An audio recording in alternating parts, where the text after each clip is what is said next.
with 3 MCQ questions, which we'd like you to answer. And then we will move on to the Viva session.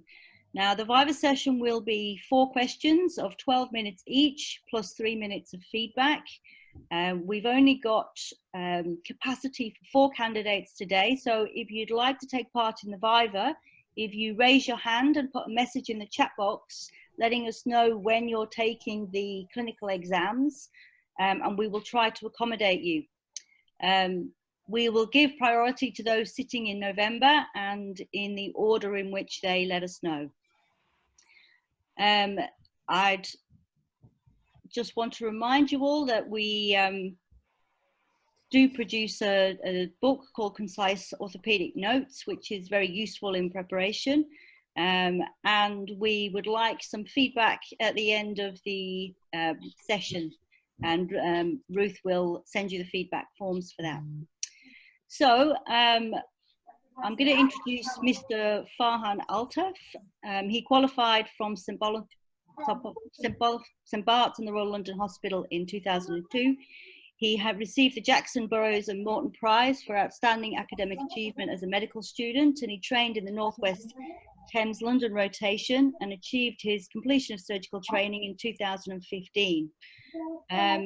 He was a consultant at the Royal National Orthopaedic Hospital, and prior to this he undertook further subspecialist training, including a 1-year spinal fellowship at the Vancouver General Hospital in Canada and a 1-year spinal fellowship at the Royal North Shore Hospital in Sydney, Australia.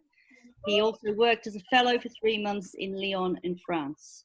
Mr. Altaf is currently a consultant spine surgeon in Australia, and we would like to welcome him and thank him for these presentations.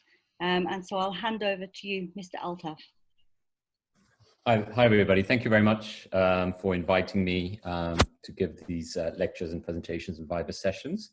So we'll get started on the first lecture. The first lecture is on pediatric spine deformity. So the contents of this lecture will cover adolescent idiopathic scoliosis, infantile scoliosis, congenital scoliosis, and syndromic scoliosis. The definition of scoliosis essentially is a 3-dimensional deformity of the spine, defined as a lateral curvature of the spine in the coronal plane of more than 10 degrees. When you're defining and categorizing scoliosis, there's essentially three major types. You can divide it into congenital, syndromic, and idiopathic. With regards to idiopathic scoliosis, it can be further subdivided based on age. So infantile scoliosis is between 0 to 3 years, juvenile is between 3 and 10, and adolescent is greater than 10. Another way of classifying it is either early onset or late onset. So early onset is below 10 years old, and late onset is beyond 10 years. With regards to adolescent idiopathic scoliosis, the etiology is very diverse. It's considered to be a multifactorial disease with genetic predisposing factors. The prevalence is 2 to 3%, and overall there's a female preponderance. In regards to its natural history, this was studied in a prospective case series of about 133 patients, which they followed up for an average of 40 years. And they found that thoracic curves greater than 50 degrees tended to progress at approximately 1 degree per year, as compared to thoracolumbar curves, which progressed at 0.5 degrees, and lumbar curves, which progressed at 0.24. And they found that thoracic curves below 30 degrees did not progress. When you approach and take a history from a patient with adolescent idiopathic scoliosis, you have to ask them what the presenting complaint is. Patients often present with unlevel shoulders, waistline asymmetry. They may complain that one hip is sticking out, or a rib prominence. This is most usually identified by the patient themselves or a family member or the general practitioner. Sometimes the patients will present with back pain. During your history, it's important to ask about what their presenting complaint is, including back pain, and whether they have any neurological symptoms, any pain on paresthesia in upper and lower limbs, and also concerns regarding cosmesis. You also want to get a good pain history as well if they're complaining of pain. Do they have constant pain? Do they have night pain, radicular pain? This is to look for any underlying pathologies such as to exclude tumors and other red flags. It's also very important to get a good birth history. So any difficulties during labor may be associated with cerebral palsy and potentially other non-idiopathic forms of scoliosis. You also want to ask about developmental milestones. When were they able to sit up? When will they be able to walk? Have they achieved their developmental milestones throughout development? Again, if they have developmental delay, this can suggest a non-idiopathic form of scoliosis. Also, you want to ask questions to assess the physiological maturity. So you may want to inquire about the growth spurt. And if it's a female, you want to ask about their menarchal status. Because the onset of menarche suggests that growth starts to slow down from that point for about 2 years from the onset of menarche. With regards to the examination, clearly you want, starting off with inspection, to do an adequate inspection, you want adequate exposure. So for boys, you want this to be in their underwear or shorts, and if it was a girl, it would be a bra and their underwear. So first of all, you want to inspect them. You want to look at their shoulder heights to see if there's any asymmetry of their shoulders. You want to look at their pelvis, and again, asymmetry of the pelvis. You then also want to evaluate their gait as well. So you want to look at their gait and their posture. When you get them to walk, you're especially looking for any short leg gait and to evaluate for leg length discrepancy. You want to see if they're listing to one side or the other. And then during the inspection process, you're looking for specific signs that is this a non-idiopathic type of scoliosis. So you're looking for cafe au lait spots, which can indicate neurofibromatosis. You're looking for axillary freckling, again, indicating neurofibromatosis or neurofibromas.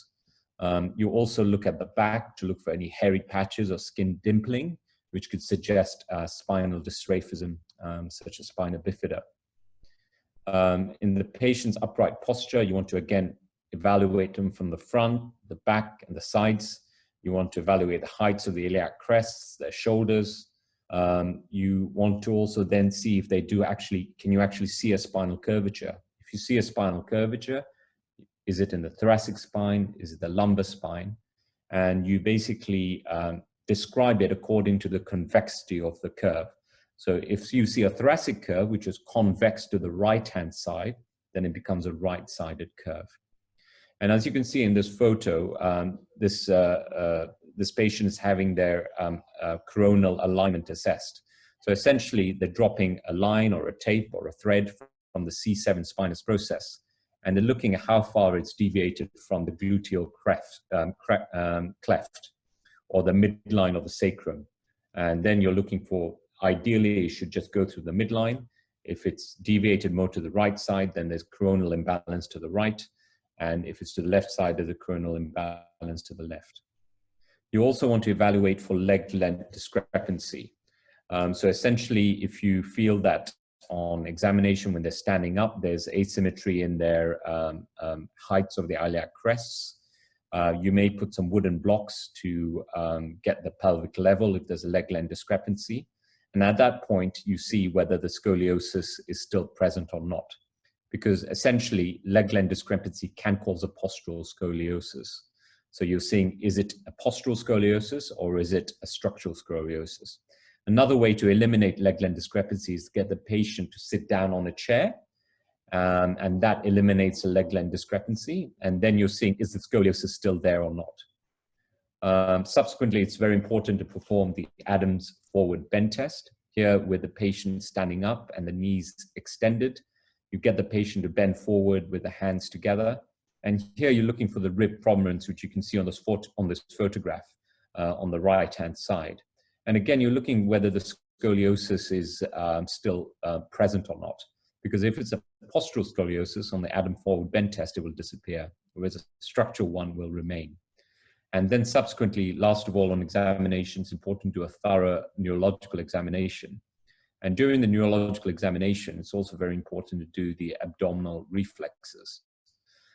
So when doing the abdominal reflexes, essentially you're dividing the abdomen into 4 quadrants around the umbilicus.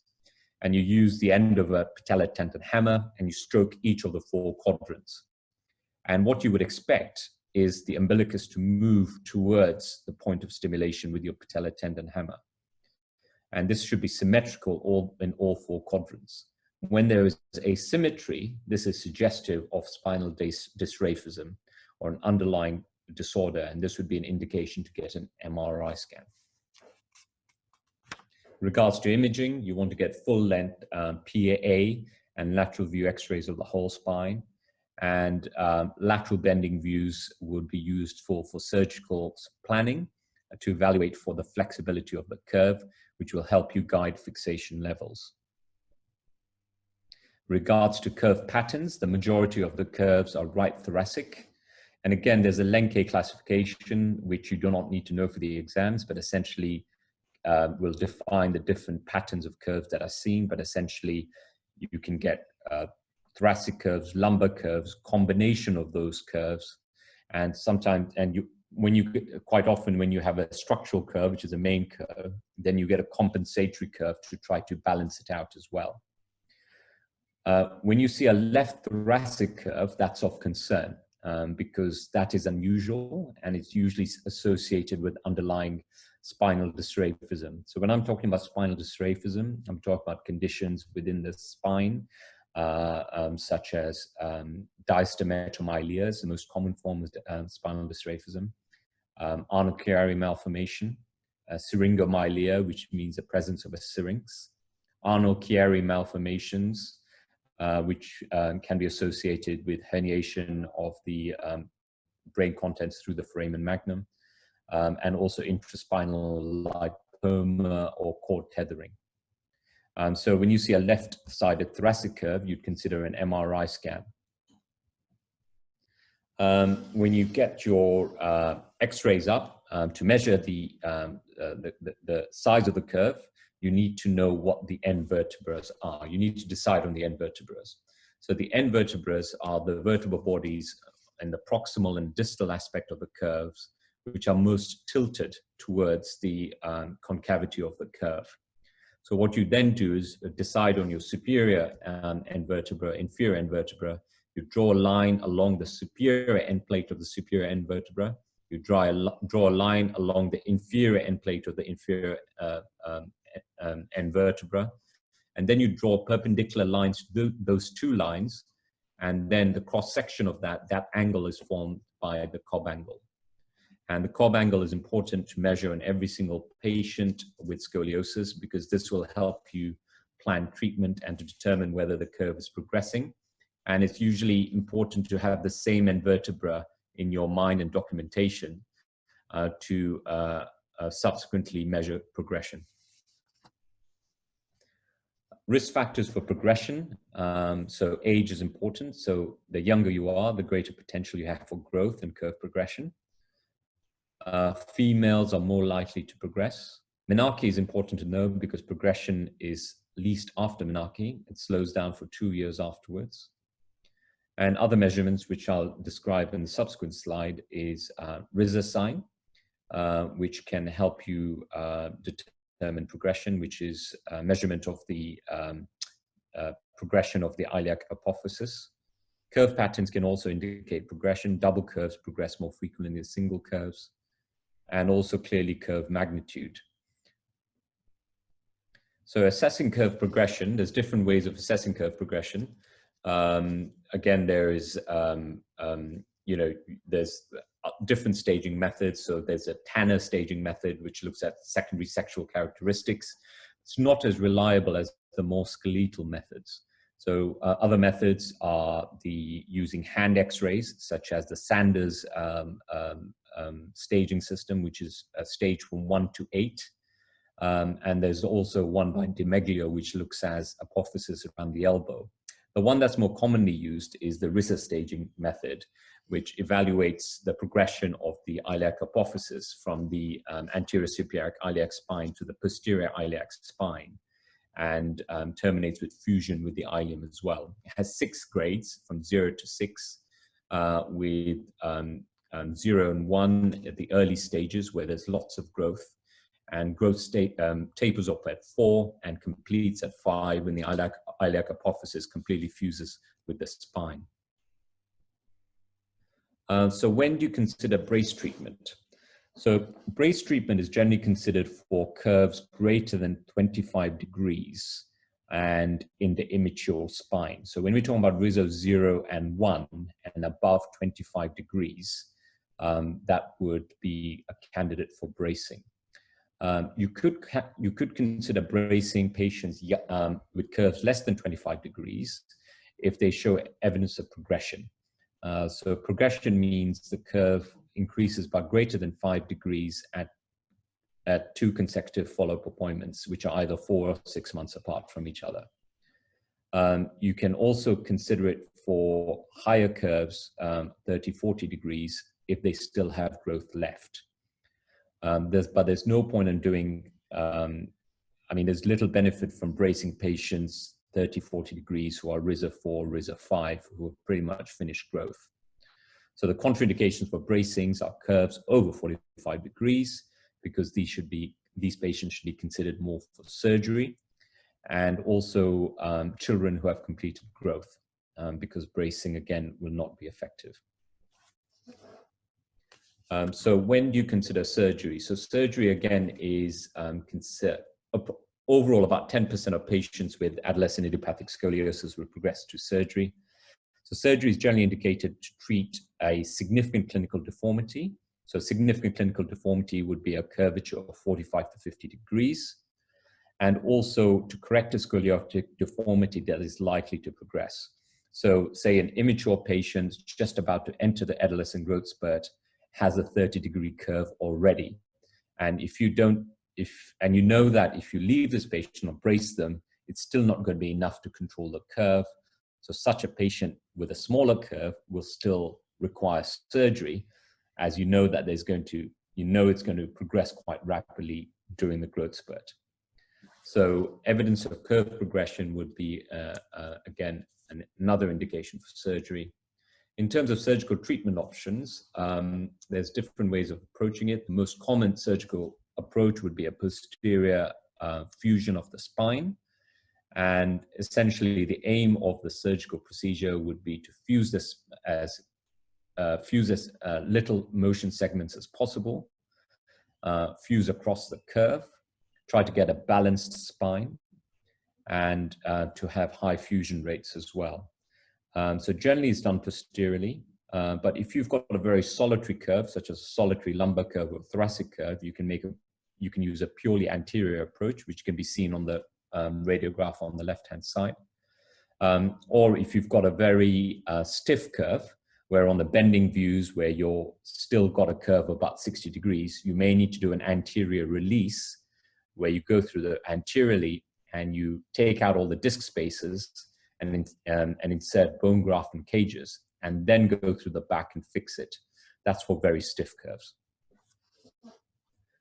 Moving on to another category, which is infantile scoliosis. So infantile scoliosis is pretty much the opposite. Here you see it more commonly in boys, whereas in adolescent idiopathic scoliosis is mainly in girls.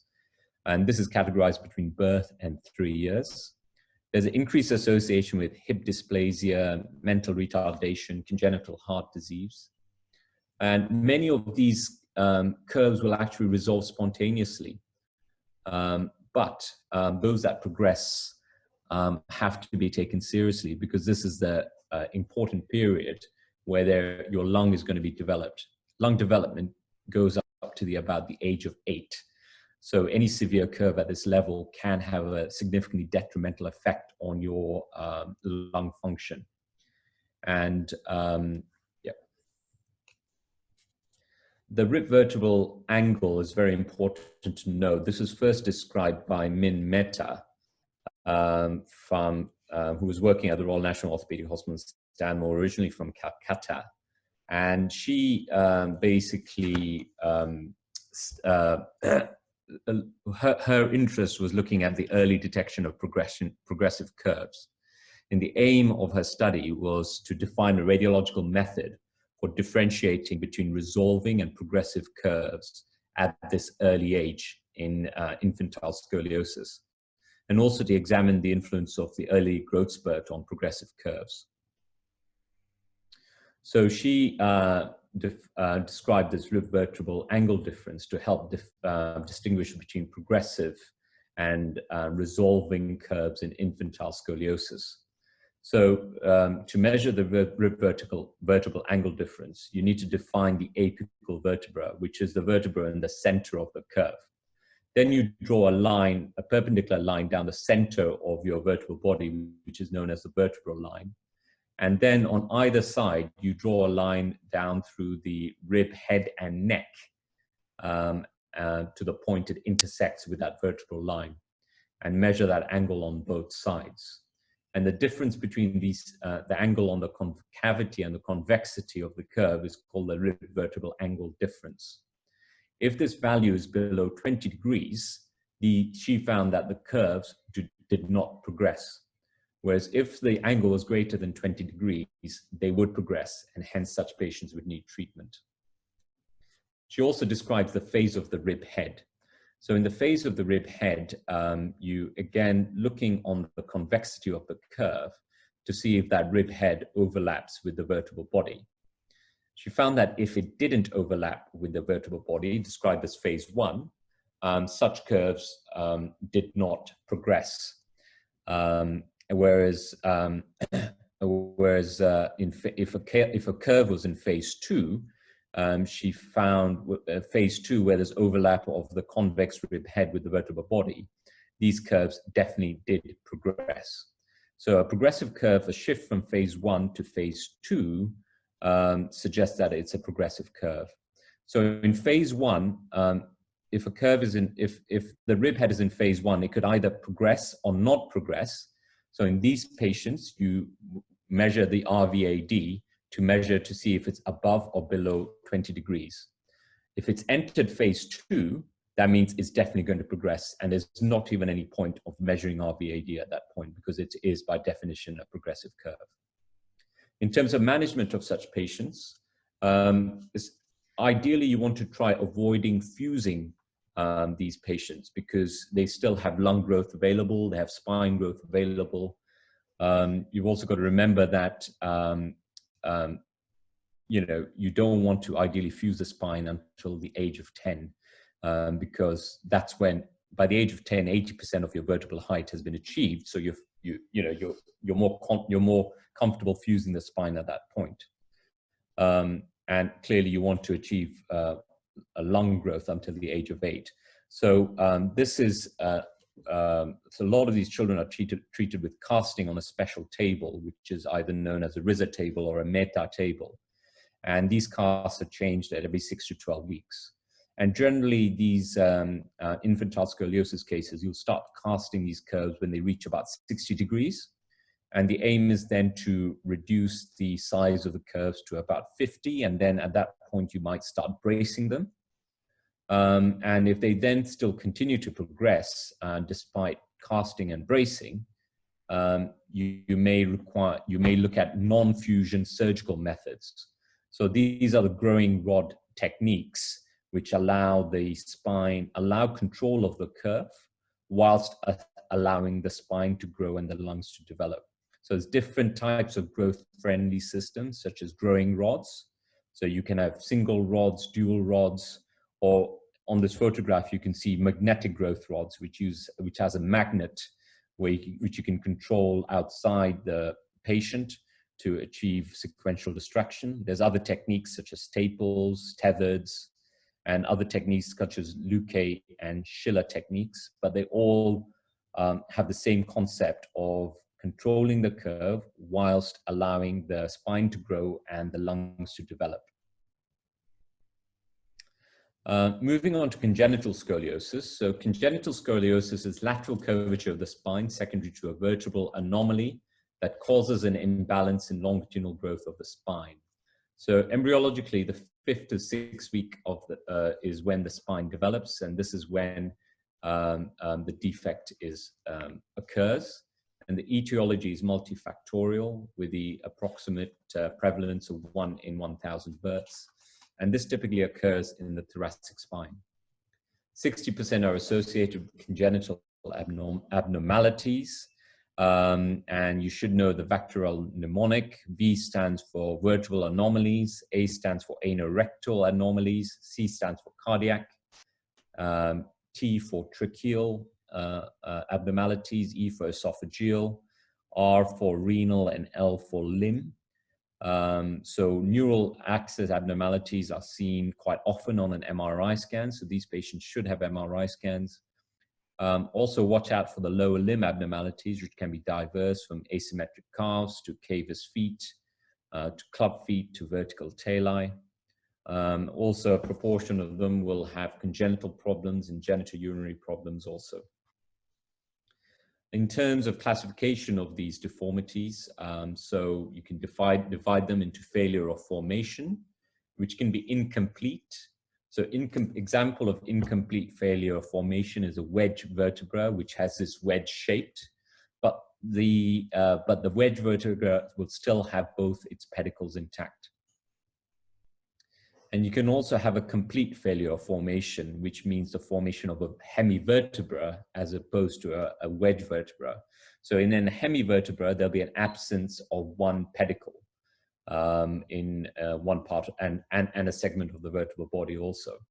Hemivertebra are classified as either fully segmented, where the hemivertebra has an intact disc above and below. Partially segmented means the hemivertebra is either fused to the vertebral body above and below, so it only has one disc space. And unsegmented means that it's fused to the vertebral body and above and below. So there's no disc spaces adjacent to the hemivertebra. So this diagram, again, on the left-hand side is a fully segmented hemivertebra. The middle one is partially segmented, and the one on the right is unsegmented. And the second classification of congenital abnormalities would be failure of segmentation.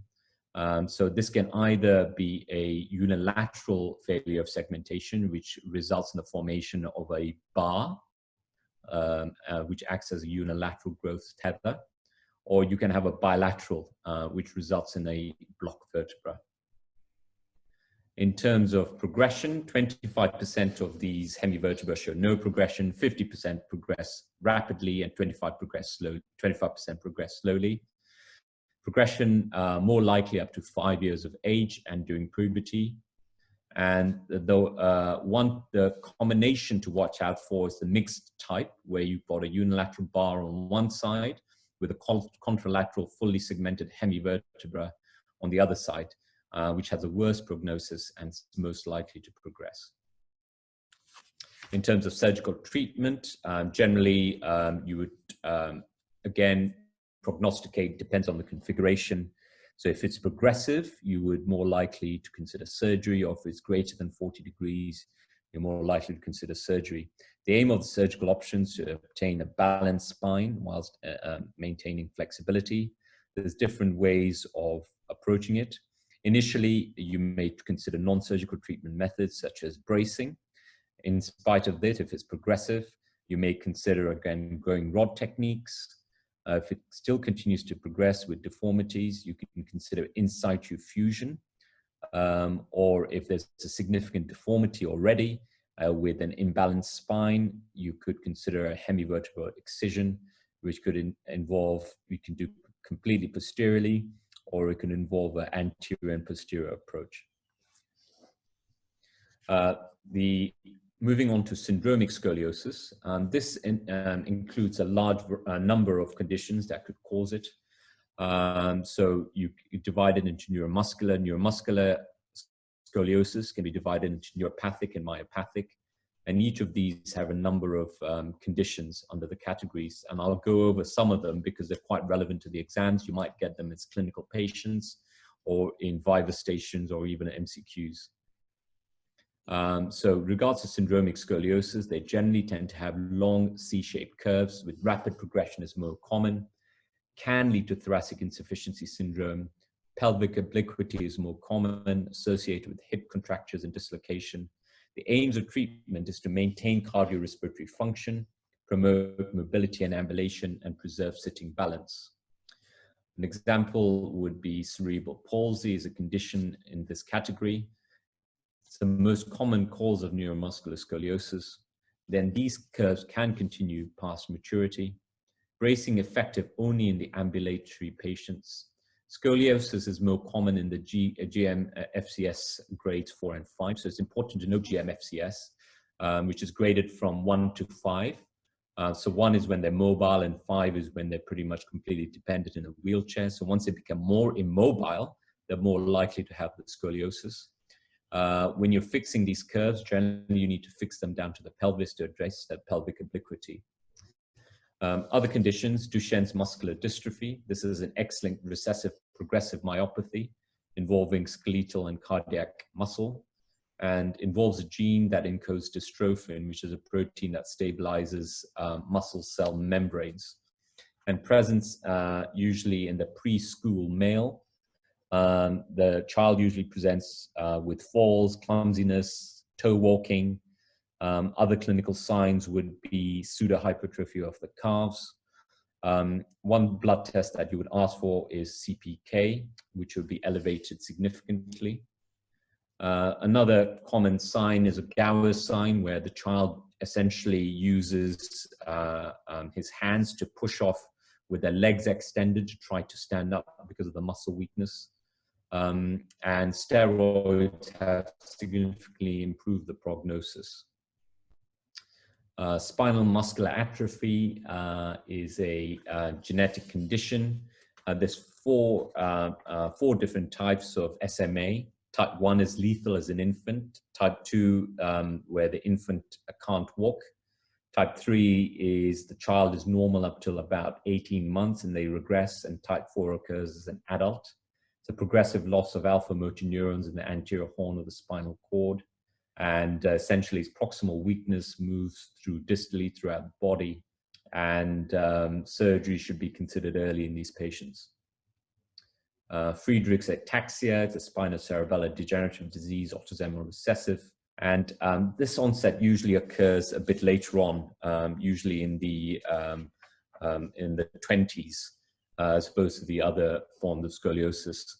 And these patients can present with ataxia, areflexia, and also other associated anomalies such as cave of various feet. And death is usually from cardiomyopathy in these patients. Rett syndrome is a neurodevelopmental disorder with X-linked dominant inheritance. And these patients also have normal development up to about 6 to 18 months, and they start regressing with mental retardation, spasticity, and significant behavioral anomalies as well, and with 50% unable to walk by 10 years.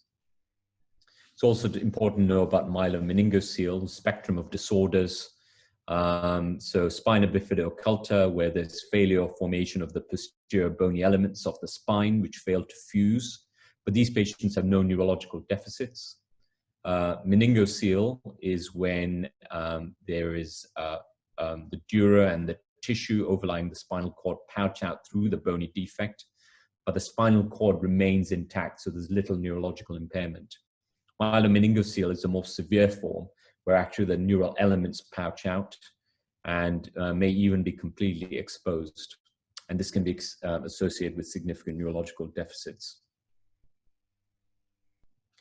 Another condition associated with scoliosis is neurofibromatosis, which is autosomal dominant. And again, on examination, you might find cafe au lait spots, and to diagnose neurofibromatosis, you need 6 cafe au lait spots greater than 5 millimeters. And you also need 2 neurofibromas or 1 plexiform neurofibroma axillary freckling. Radiographs may show vertebral scalloping, penciling of ribs, enlarged foramina.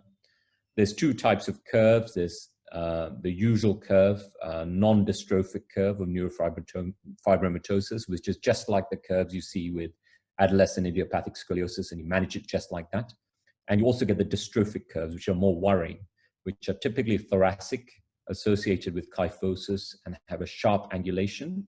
And these tend to progress more rapidly and more frequently require surgical treatment. And when you treat these curves, they also have a higher association with pseudoarthrosis.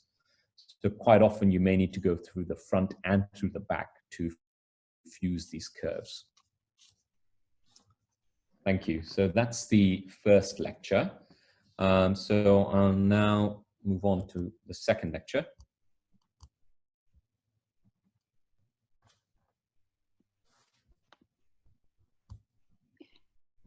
Hi, Mr. Altaf.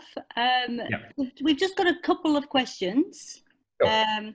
I just wanted to say thank you. That was a beautiful lecture, and it's very comprehensive, and I'd encourage all the candidates to review that lecture. I think it's set out very clearly what's sometimes a difficult subject, especially in exams, because often trainees are not exposed to pediatric spine deformities.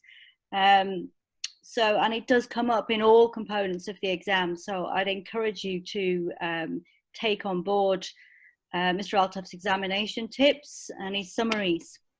So we've just got a couple of questions. We've got a question from Jenny, which is, what is the success rate of bracing in controlling a curve progression? Okay. Again, there was a study from called the BRACED study, which looked at bracing for adolescent idiopathic scoliosis. And they found that it reduced your incidence of requiring surgery by about a third. But again, that requires compliance with brace treatment, because the best outcomes is if you're wearing a brace up to 23 hours a day, definitely greater than 16 hours a day. But it's I would say it's very successful at controlling curves, idiopathic curves, especially if you catch them early on.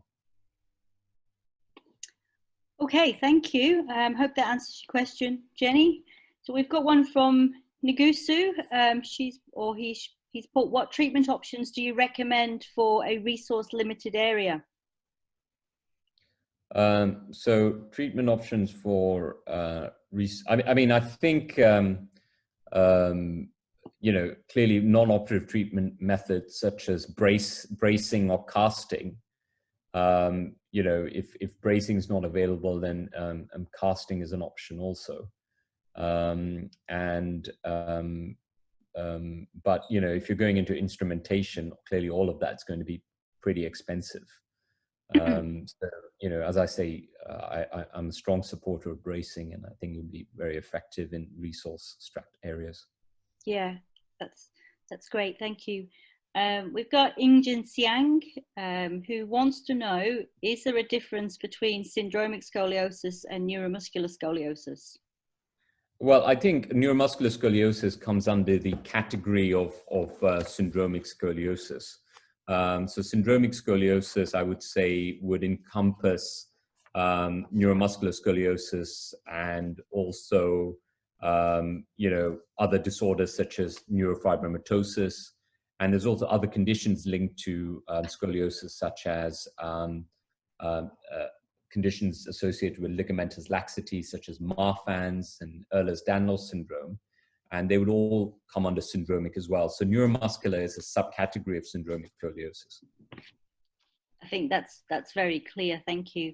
And the last question I've got from Esab, and he's asked, how do you choose your surgical approach, anterior or posterior, and what would your indications be for each? Yeah.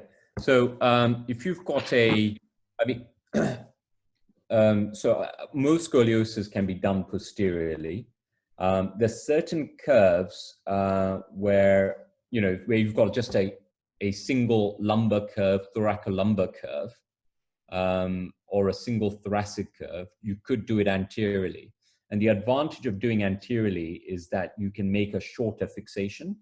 So the aim of any scoliosis is try to keep as many mobile segments as possible.